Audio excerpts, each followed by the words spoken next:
Bob Ferguson has this big press conference Thursday of last week. Unfortunately, we didn't have a Thursday show, so we didn't cover it on the show.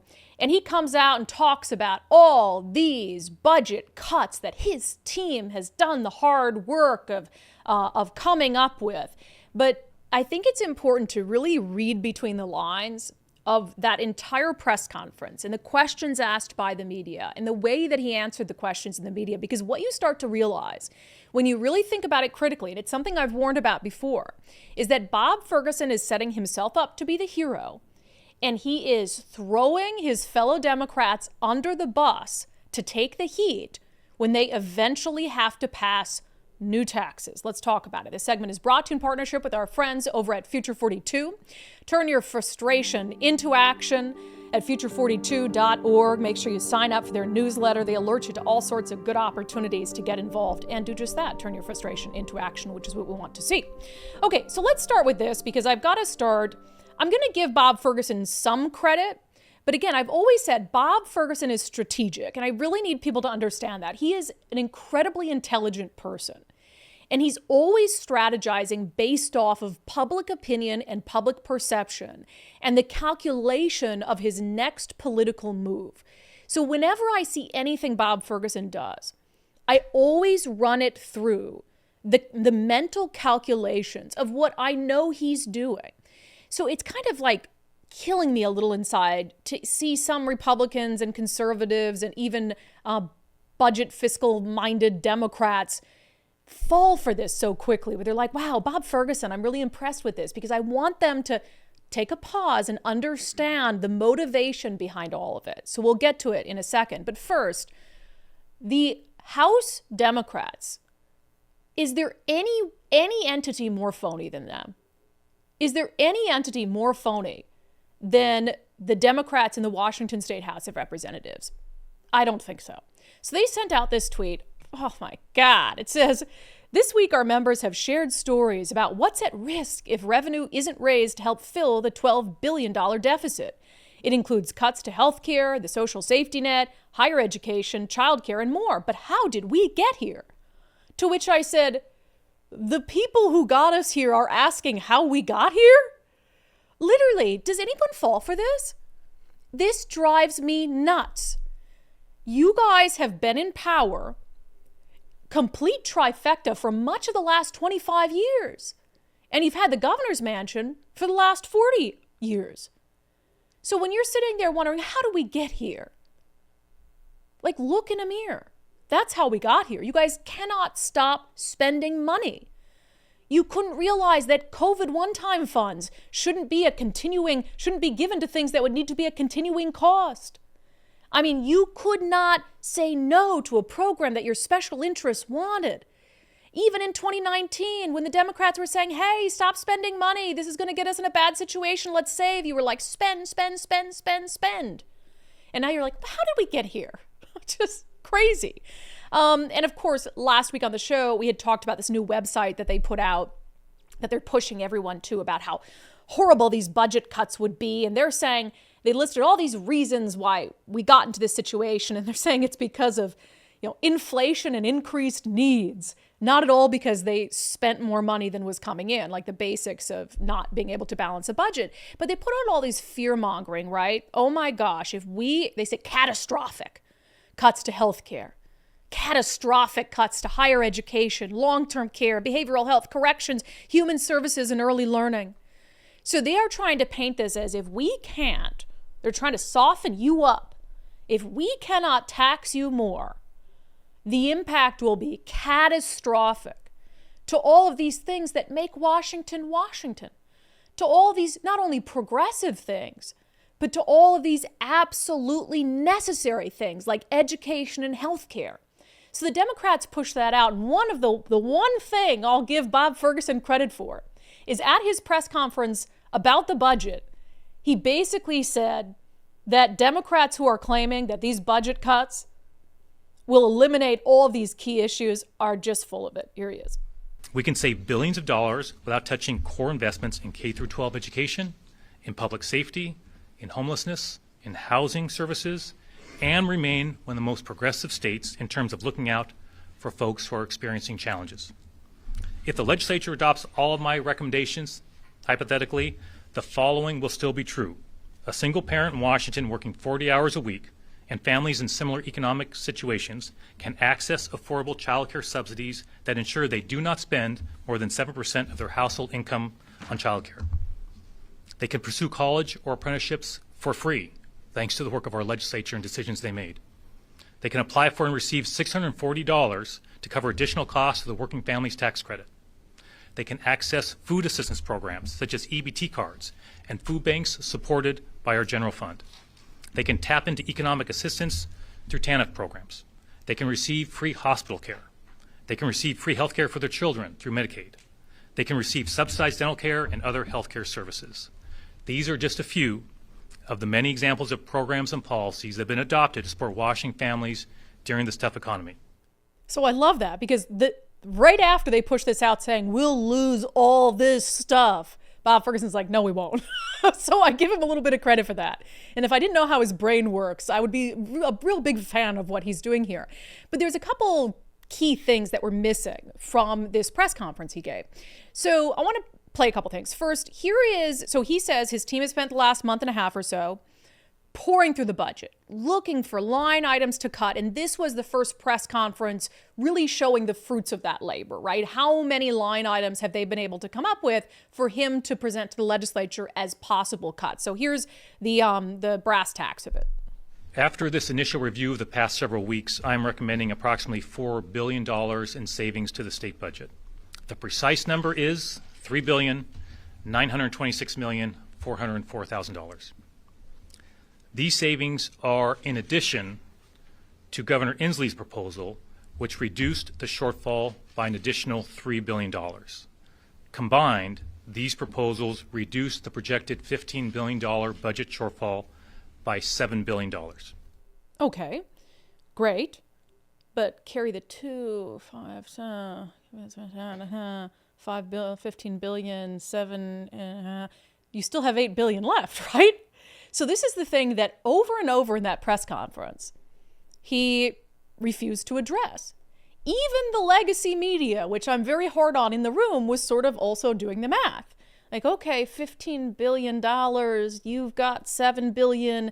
Don't we still have 8 billion left? So doesn't that mean that there are going to have to be new taxes in order to balance the budget, which you must do? So 3 or 4 times, reporters in the room tried to ask him that very obvious question, and he dodged it every single time.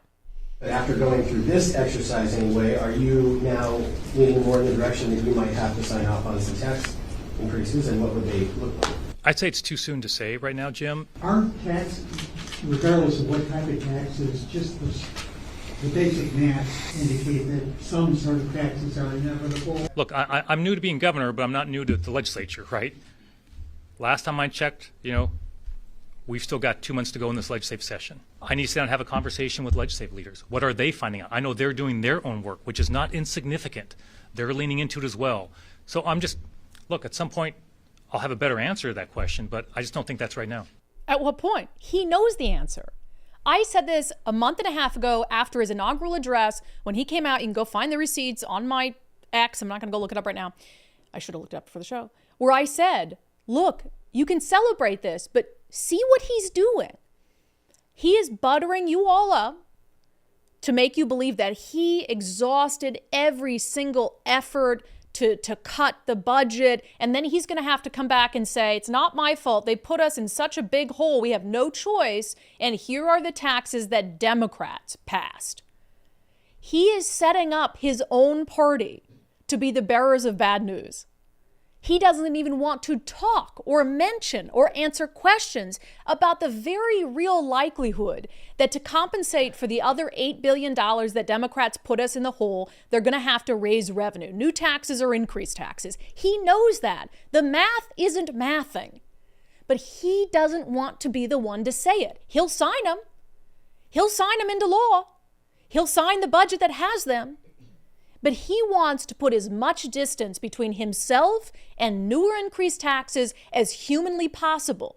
So he's setting up Democrats in the House and Senate to be the ones to do that, and he's going to act like it was completely out of his control and out of his hands.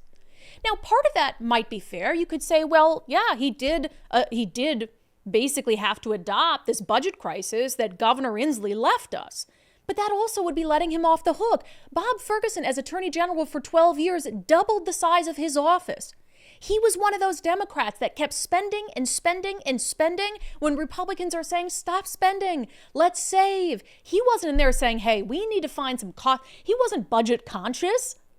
He wasn't saying we need to find some cost-saving efforts just in case after the pandemic things aren't shaping up or inflation is bad or whatever it is. We can't keep spending this COVID money and asking the general fund to compensate. He knew it and he said nothing and he did nothing. So his hands aren't clean in this. But I kind of love this because it's going to be Democrats versus Democrats. And you know that Democratic leadership in the House and Senate sees exactly what Bob Ferguson is doing. He's going to make them be the ones to push new taxes. And he can just sit pretty and say, oh, look at all the cuts I brought to the table. Look at all the cuts I brought to bear. Oh, I didn't replace the carpet in my office for $70,000. So he's setting himself up to be the hero, and he's setting them up as the patsies. And I love it because it's going to cause a rift in the Democratic Party where someone is going to have to, of his own party, call him out for that. So it won't be me. It won't be the right-wing social media influencer or whatever they want to call me on any given day. Either they're going to have to take 100% of the heat for it, or they're going to have to call Bob Ferguson out for what he is very clearly doing. I'll also note some other inconsistencies here in the way that he's going through this. And again, I think this is the only show that you're going to get this level of context. You can look at the entirety of what he says and see through, read through the lines. Is that what it is? I really suck at metaphors. It is not a strength of mine. So, for instance, one of the things he said, read between the lines. Oh, you didn't even get it right. Read between the lines. He says, I had my team do 4 main things to look at where we could find cuts. And one of them was to look at, as we've discussed on this show, money that was intended to be one-time COVID spending that has all of a sudden become permanent spending. During COVID, we received significant one-time funding from the federal government for various programs. These one-time dollars are essentially gone. In some circumstances, the state has backfilled those one-time dollars with ongoing general fund resources. And I understand why. Those are good programs. I took a very close look at whether the state could take on those obligations for those federal dollars that were meant as a one-time investment during COVID. Oh my God, that's great. I love that, right? We've talked about that. That's just such a basic budget thing. If you're getting one-time money, the example I gave on the show the other day is if you get a Christmas bonus that's pretty big, you don't go out and buy a mansion that you can't afford the monthly mortgage on, but that one time. And then you got to find the money for the monthly mortgage somewhere else in months that you're not getting a bonus. So that was what our state was doing. It's like, oh, we got all this influx of money, so let's give it to programs that we're then going to have to continue to fund every single year. And we'll just figure out later on where the money's going to come from. So from a budgetary perspective and a fiscal responsibility perspective, what he says there is very smart. And it's very timely. Because what did we talk about on the show exclusively last week? We talked about how the Washington Education Association was gifted $10 million in one-time COVID funds to come up with an educator training apprenticeship program, essentially. And then 2 years ago, OSPI said, hey, let's expand that and now fund it with our taxpayer money for $21 million. And then this budget cycle, right now, in the midst of a budget crisis, how much is OSPI asking for to expand what was a program funded with one-time COVID funds? They want $70 million for it now. So this is a glaring, that's a huge example. We're not just talking about, little COVID funds here that turned into some spending. You're talking about $10 million in one-time COVID funds. That's now a $70 million ask to pad the pockets of the Washington Education Association for a program that has only graduated 12 participants. So if Bob Ferguson is serious, where he says for the last month and a half, 2 months, his team has been looking at these very issues with one-time COVID spending that has since ballooned, then surely this spending from the WEA is something that they've looked at, right? He was asked about it. Governor, you mentioned one-time funding for COVID-era programs. Yeah. So the WEA started getting funding for a COVID program to train substitutes. Now OSBI is requesting around $70 million to continue that program. I'm wondering if your office has looked into the program to make sure it's still needed and legitimate moving forward. Do you remember previously? So I'm pausing only because I don't. Yeah. As part of this exercise, we did not look at Oh. K-12 spending or convenient. reductions. So it may have been something that was considered during the development of Governor Inslee's budget, but we'd have to get back to you on that specific point. Oh, what isn't that convenient? Oh, we're looking hard at COVID spending, one-time COVID funds that ballooned, but not that $70 million line item. Why? Well, because it's going to the Washington Education Association, which of course is one of the biggest backers of Democratic political candidates and Democratic political causes, as we've discussed on the show, including Bob Ferguson.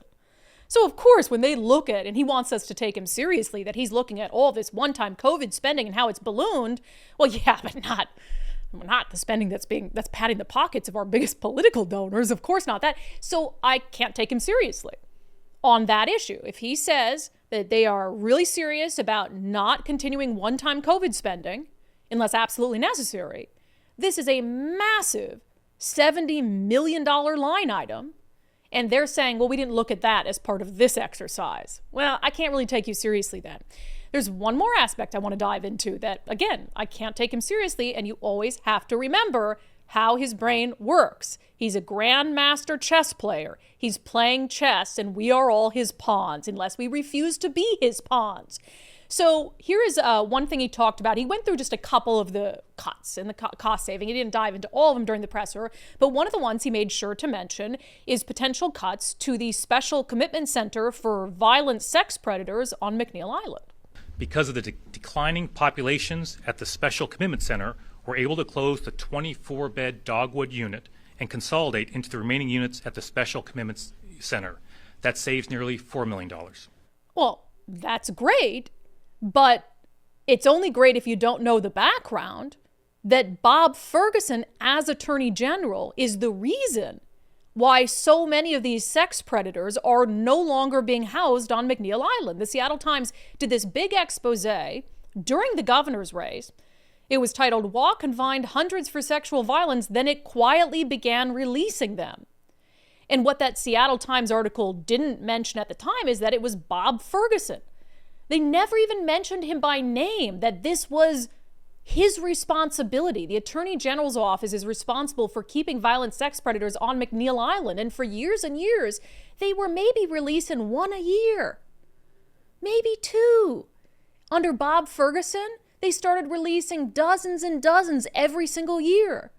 So Bob Ferguson, and sending them into communities, into these less restrictive alternatives, without informing communities at all that there was going to be a sex predator 50 yards down from the bus stop where their kids wait for school. So Bob Ferguson spends 12 years, the media giving him cover, to release the worst of the worst sex offenders into our communities, and now he gets to stand up as governor and brag that he gets to save tens of millions of dollars by closing a section of housing on the Special Commitment Center.